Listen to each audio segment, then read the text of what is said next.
بسم الله الرحمن الرحيم قل يا أيها الكافرون لا أعبد ما تعبدون ولا أنتم عابدون ما أعبد ولا أنا عابد ما عبدتم ولا أنتم عابدون ما أعبد لكم دينكم ولي دين.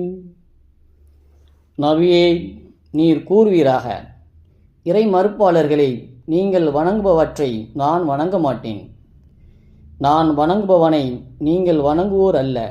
நீங்கள் வணங்குபவற்றை நான் வணங்குபவன் அல்ல. நான் வணங்குபவனை நீங்கள் வணங்குவோர் அல்ல. உங்களின் மார்க்கம் உங்களுக்கு, எனது மார்க்கம் எனக்கு.